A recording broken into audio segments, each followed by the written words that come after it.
Salam Skapsa Bisa, santun menuju prestasi dalam kompetensi. Oke pelajar Skapsa, pada mata pelajaran pekerjaan dasar elektromekanik kelas 10 semester 1, hari ini kita akan membahas tentang mengantisipasi kecelakaan kerja akibat api. Untuk itu, mari kita simak materi berikut ini. Baiklah pelajar Skapsa, langsung saja kita menginjak ke materi, yaitu mengantisipasi kecelakaan kerja akibat api. Di sini ada yang pertama adalah kebakaran. Nah, apa itu kebakaran? Kebakaran adalah suatu kejadian ini yang tidak dikendaki, keberadaannya yang disebabkan oleh api besar yang tidak terkendali. Jadi kebakaran pasti kita tidak, semua orang bahkan tidak menghendaki. Kenapa? Karena kalau terjadi kebakaran, sebuah kebakaran pasti tidak ada untungnya, ataupun bahkan penyebab kebakaran pun sangat fatal sekali. Jadi kebakaran tadi suatu kejadian yang semua orang tidak menghendaki, yang disebabkan oleh api ya, yang tidak bisa dikendalikan. Itu adalah kebakaran. Sekarang penyebab kebakaran. Lah, penyebab kebakaran itu apa? Di sini penyebab kebakaran, penyebabnya adalah yang pertama adalah bahan bakar. Ini ada bahan bakar. Yang kedua adalah udara. Ini dan panas. Itu adalah penyebab terjadinya kebakaran. Kerugian akibat kebakaran atau kerugian-kerugian itu yang disebabkan oleh kebakaran itu apa saja? Nah, kerugian itu adalah yang pertama harta. Ini harta. Jelas itu kerugiannya adalah harta. Yang kedua adalah jiwa. Jadi harta benda. Yang kedua adalah jiwa. Yang ketiga adalah kerusakan lingkungan atau tata kota. Jadi kerugiannya di sini selain harta benda, kerusakan lingkungan, mungkin bahkan manusianya atau jiwa. Itu adalah penyebab kebakaran.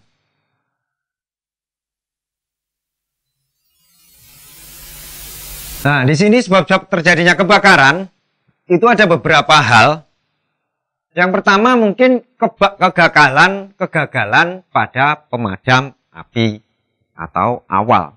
Jadi terjadinya kebakaran itu adalah kegagalan pada pemadaman awal. Jadi seumpama di situ ada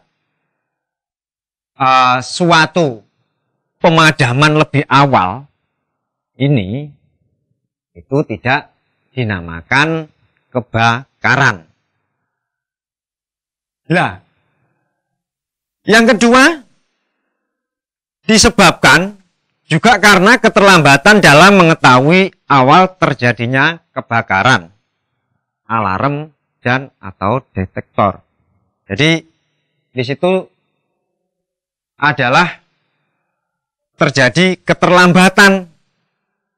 Jadi rata-rata kalau sudah ada sebuah kebakaran, ya ada sebuah kebakaran, pasti itu sudah apinya sudah ke mana-mana atau besar. Lah itu sebuah keterlambatan atau yang pertama tadi kegagalan pada pemadaman api. Berikutnya adalah tidak adanya alat pemadam kebakaran yang sesuai. Jadi suatu tempat mungkin di situ ada sebuah kebakaran. Mungkin ada alat pemadam, tetapi alat pemadamnya tidak sesuai, ya. Atau bahkan mungkin kurang besar atau kurang banyak di situ. Kemudian tidak ada atau kurang berfungsinya sistem pendeteksi. yang berupa relay atau jenis pendeteksi lainnya. Nah, contohnya mungkin sebuah perkantoran atau rumah di sini itu tidak ada alat pendeteksi ataupun ada alatnya tetapi tidak berfungsi. Karena apa? Rata-rata sebuah perkantoran mungkin sudah ada di situ relay atau jenis pendeteksi tetapi tidak ada pemeliharaan. Ya. Kalau belum rusak, belum diperbaiki atau sementara selamanya. Nah, di situ. Makanya ini berfungsi, ini sangat penting sekali berfungsi untuk pendeteksi kalau terjadi kebakaran. Yang terakhir adalah personil yang tidak mengetahui cara atau teknik pemadaman yang benar. Mungkin sudah ada, personilnya sudah ada. Tetapi ya, di situ tidak mengetahui cara pemadaman atau tekniknya salah. Akhirnya apinya kemana-mana. Tidak bisa dipadamkan. Itu karena mungkin ini teknik atau cara pemadamannya yang kurang benar. Atau bahkan mungkin salah. Nah, itu tadi sebab-sebab terjadinya sebuah kebakaran. Berikutnya, tahapan terjadinya api. Nah, tahapan terjadinya api adalah yang pertama, tahap permulaan atau baru, atau incipient. Tuh. Yang kedua adalah tahap pembakaran tanpa nyala atau menyala kecil, smoldering. Jadi, pertama adalah permulaan dulu. Di situ ada permulaan dulu atau baru. Terus berikutnya tanpa menyala atau menyala kecil.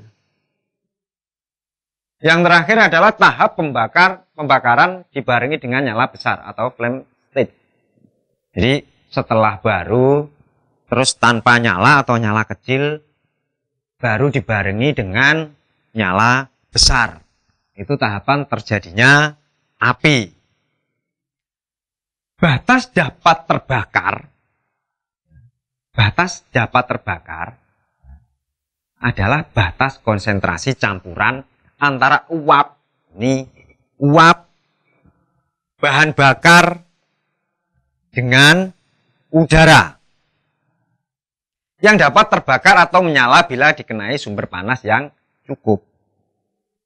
Makanya kalau tiga ini ya, tidak ada, maka tidak akan terjadi api. Maka dari itu, batas konsentrasi campuran antara udara, uap, bahan bakar dengan udara, ya, itu akan menyala bila dikenai sumber panas yang cukup. Sekarang ini proses terjadinya api, di sini ada tahap-tahapnya, unsur-unsurnya. Juga ada segitiga api. Unsur apinya adalah ini tiga-tiganya panas. Di situ ada panas. Terus lanjut ke titik nyala. Ada titik nyala di sini, titik nyalanya campur bisa terbakar. Akhirnya terjadilah sebuah api. Itu unsur api. Nah, di sini ada segitiga api. Nah, segitiga api itu apa saja? Yang pertama adalah oksigen. Yang kedua adalah panas. Yang ketiga adalah bahan bakar. Tiga ini maka akan menimbulkan sebuah api. Ini proses terjadinya api. Proses terjadinya api, ya. Yang pertama adalah harus ada oksigen tadi. Dalam gambar tadi, gambar di atas, itu yang pertama adalah tadi oksigen. Harus ada oksigen untuk mempertahankan ke pembakaran. juga harus ada panas untuk menaikkan bahan bakar ke suhu pengapiannya. Tetapi dua ini masih kurang, karena tadi ada segitiga. Yang ketiga adalah bahan bakar untuk mendukung pembakaran dan reaksi kimia yang timbul dari tiga elemen tersebut. Ya, jika salah satu dari tiga elemen tersebut dihilangkan, salah satu aja ya, mungkin oksigennya yang hilang, ya, maka api ya dapat dipadamkan. Tetapi kalau tiga-tiganya ini, elemen ketiga ini tidak dihilangkan atau tidak diputus, maka di situ terjadilah api ataupun api tidak dapat dipadamkan. Kemudian dari gambar di atas juga dapat diketahui unsur-unsur bentuk api. Yang pertama adalah bahan bakar. Nih. Nah, bahan bakar pembentuk api bisa berasal dari benda padat, cair, dan gas. Seperti itu. Padat seperti apa aja? Di sini juga ditulis. Mungkin benda padat seperti kayu, kertas, kapas, ya, dan lain sebagainya. Itu yang padat. Terus yang cair itu seperti minyak tanah. Mungkin kalau dulu, kalau sekarang jarang sekali minyak tanah. Mungkin bensin, ya, atau pertalit, spiritus, pertamak, dan lain sebagainya. Terus kemudian yang ketiga adalah gas. Ini ada di sini karbit, LPG. Itu yang ada di rumah-rumah, semua rumah mungkin sekarang punya LPG. LNG, dan lain sebagainya. Bahan-bahan tersebut, semuanya ini, tiga-tiganya ini, ya, itu adalah bahan yang mudah terbakar,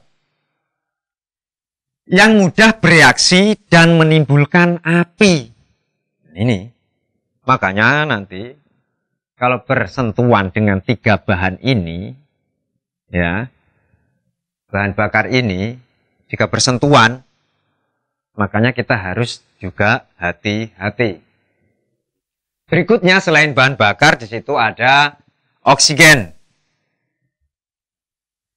Oksigen merupakan salah satu unsur yang ada di dalam udara. Dengan kadar 16%, maka dapat menimbulkan reaksi pembakaran. Itu adalah oksigen. Jadi kadarnya ini, kalau ini sudah ada 16% di dalam udara, maka dapat menimbulkan reaksi pembakaran. Yang ketiga adalah sumber panas. Setelah ada bahan bakar, oksigen, kita ke sumber panas. Nah, sumber panas dapat berasal dari ini. Yang pertama faktor alam. Jadi sumber panas itu banyak sekali faktornya. Faktor alam. Selain faktor alam adalah energi panas yang timbul akibat reaksi kimia. Jadi mungkin yang di pabrik-pabrik itu, pabrik-pabrik bahan kimia, makanya di situ ada banyak sekali untuk pengamanannya. Kenapa? Karena reaksi kimia itu juga menimbulkan efek panas. Yang ketiga ini adalah energi panas akibat listrik. Jadi ingat, nanti kalian juga jurusannya adalah listrik. Jadi di sini jurusan kalian itu, hal-hal nanti yang kalian kerjakan yang berhubungan dengan listrik, itu juga dapat mengakibatkan panas. Sumber listrik pun seperti itu, ya. Lambat laun, seperti contohnya kalau mungkin di situ ada diameter kabel yang kalian pasang terlalu kecil, ya, dan di situ bebannya banyak, kabelnya silahkan disentuh, nanti di situ juga akan terasa bahwa di situ adalah panas. Kemudian energi panas mekanik, nuklir, energi panas matahari. Nah ini, matahari ini otomatis ini ya. Yaitu adalah sumber-sumber panas.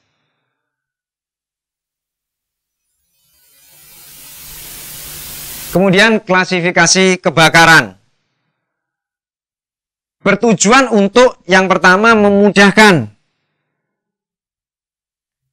cepat dan tepat dalam pemilihan media pemadaman.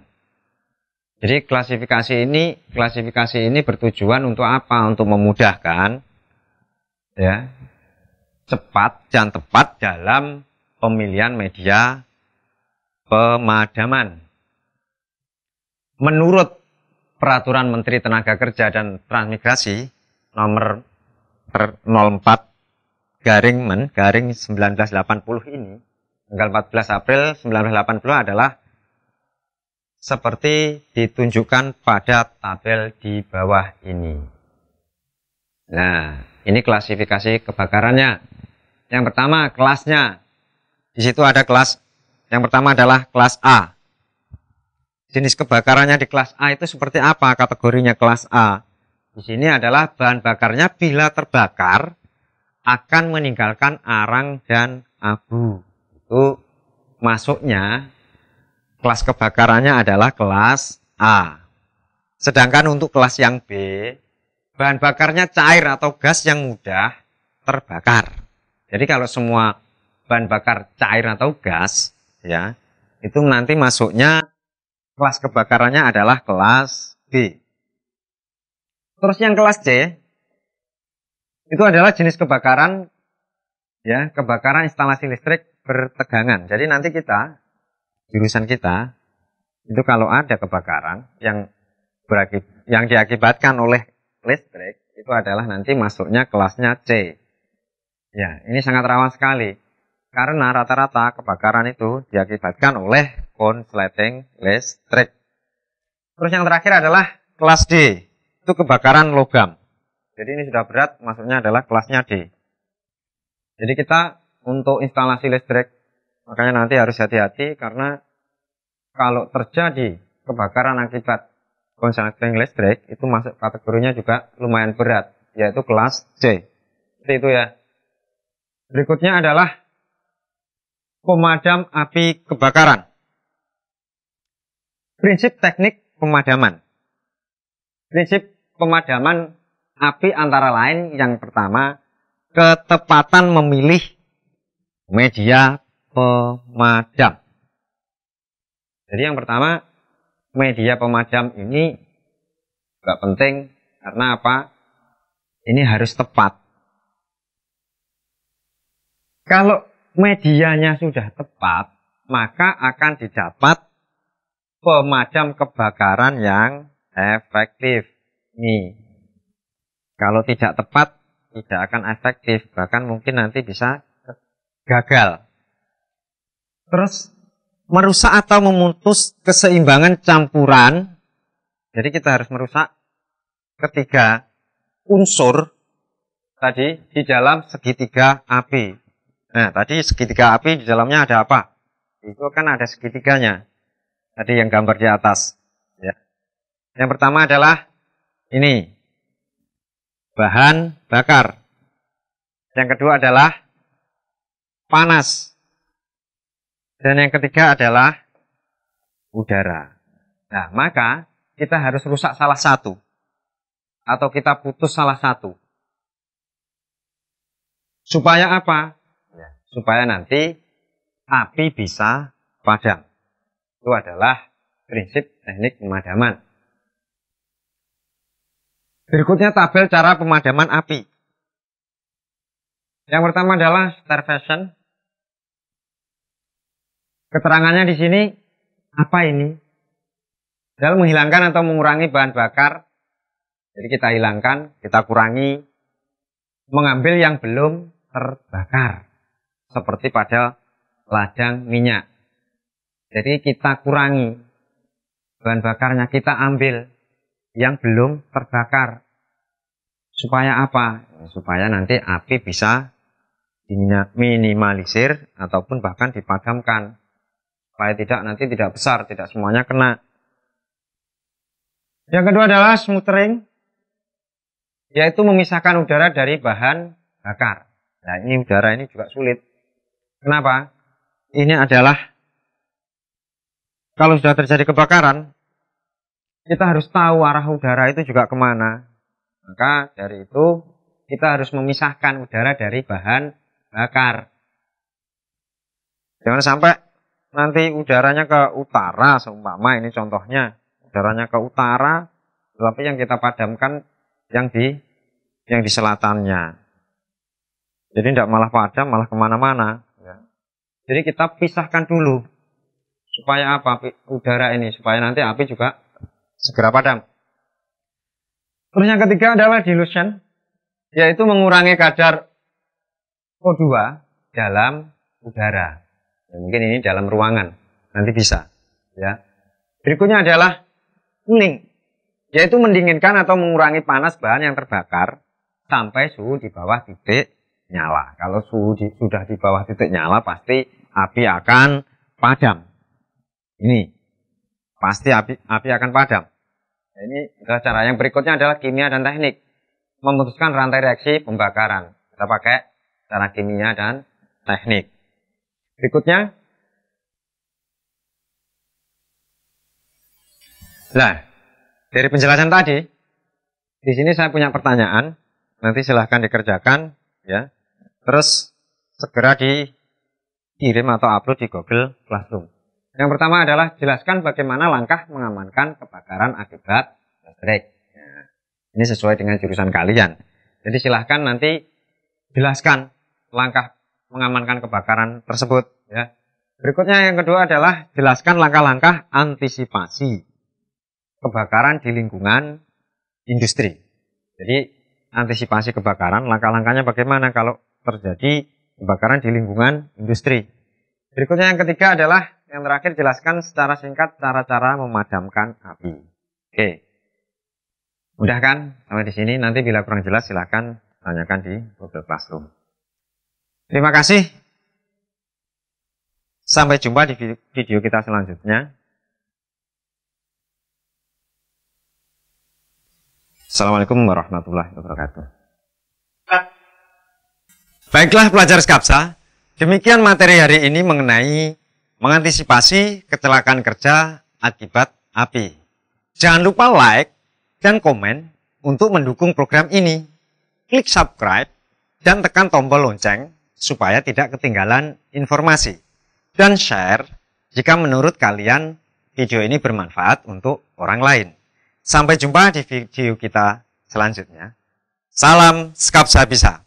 Sekolah berbudaya industri, berkarakter wirausaha, menjadi idola sekediri raya. Terima kasih.